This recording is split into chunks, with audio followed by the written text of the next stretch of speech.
And then the blender. So most people have a regular household blender, which is a great piece of equipment to start with. But when you want to get into really having a creamy consistency, like the pudding that I made is super creamy, then you need one of these I think it's like 1.5 horsepower, the Vitamix. I have the Vitamix. My girlfriend has the Blendtec. She says that she likes that better. She's used both of the machines. Vitamix. You like Vitamix?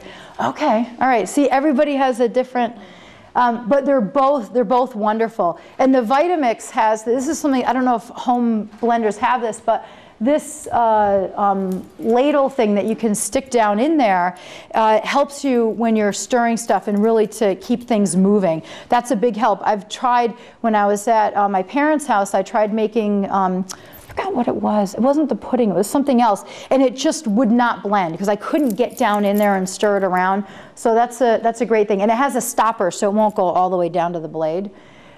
Also for fun, if you Google, and I should have put this in there, but if you Google willitblend.com, it's a website put out by Blendtec, and they put everything into the blender to show you the power of it. And the newest one that they have is they put an iPhone in there. But to show you how powerful, I mean, if it can do that to an iPhone, you know what it can do to your creamy carrot soup, you know? It turned it to powder. They opened it up and this puff of black comes out and they pour it out. It's like black flour. That's what it did to it. So anyway, these are pricey. So if you have a home blender, start with that. And you'll, you know, if you make a soup or a pudding and it's a little grainy, then you'll decide, okay, this is something I really want to do. I'm going to put the money into getting one of these. So. Some of the recipes, I think, come out too creamy. You lose the chunkiness. Like in some of the soups, yes, you don't get the chunkiness that you get in a regular soup. So we'll chop up things and throw them into the soup versus having it, because you can drink the soup like it's a juice, and that doesn't feel like a soup to me. Yes. It's nice to have some pieces of vegetables. So having a not so great blender may actually not harm soup recipes in particular. Right. So I'll just repeat briefly. Joe just said that it can, because they're so powerful, it can make it so creamy that you lose some of the you know, depth if you want that. So and the other thing that you can do, actually, some of the soups you could do in a food processor if you want a soup that's a little chunkier like that.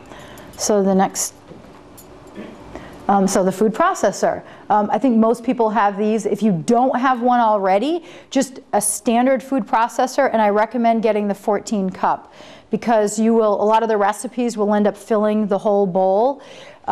If you get a smaller one, you're going to end up dividing recipes, and that gets, you know, it makes more work.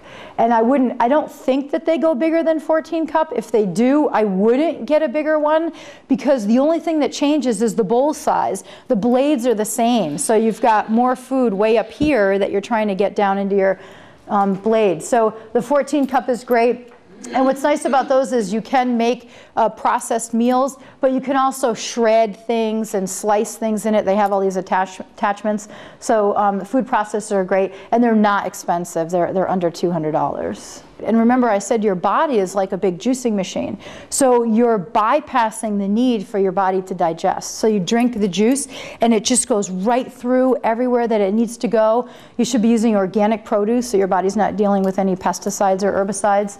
And then your body starts working on healing right away. And you can, when you drink a nice big glass of green juice, you feel it. I mean, it just, like, you feel it in your body, and it's pretty incredible. So what's suggested is 1 meal a day at least. I shouldn't say at least. If you can do 1 meal a day liquid, then you're really helping out your system a lot. So either liquid this way is phenomenal, or liquid in the blender. So in the blender, you still have the fiber, and there's still a little bit of digestion, but you've broken it down so much already for your body. So that's it's a huge benefit. So next. So these are the last couple things.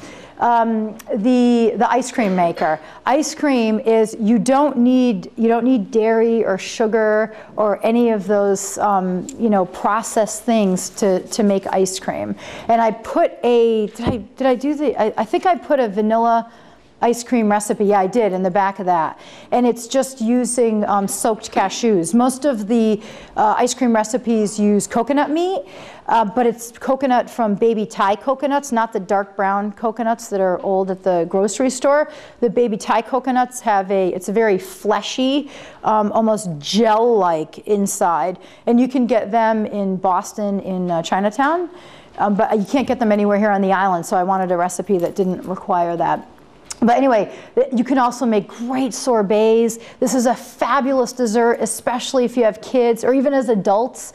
You know, sometimes I'll make like a banana sorbet, and I'll have that for dinner. I'll make a little chocolate sauce, and you know, that's my dinner. Okay, so then the other thing is a small grinder, a little coffee grinder to grind up like flax seeds or herbs and stuff like that. And then the spiralizer. So I have a spiralizer here. This is what it looks like, and I was going to show you how to do a zucchini. So, oh, you know what? I could put it right here. So this is also great if you have kids. This is fun for them to do and to see. And this is how you would make noodles. I'm going to stand on the side of it here, I think. Whoops. Sorry, you guys. Okay. So this is instead of you know, processed pasta noodles. So you just shove this in here, and then you turn. I'm going to do this. Whoops. See the noodles come out? So, I mean, if you have kids, they love this. And you'll get like long, depending on how fat your zucchini is, you can get long, consistent noodles. Look at that. And then I put a recipe in the handout as well for a pesto dressing. You put pesto on that, and you'll convert anybody to eating this way. It's so good. You can also Google raw marinara recipes, and that's what we basically lived on that for the first 2 weeks that we were raw because of the lack of equipment that we had, and it's absolutely delicious. And you can do other vegetables in here. You can do fruit. You can put an apple in there, and you could make like a cashew cream sauce and drizzle that on there and have a nice little dessert out of it.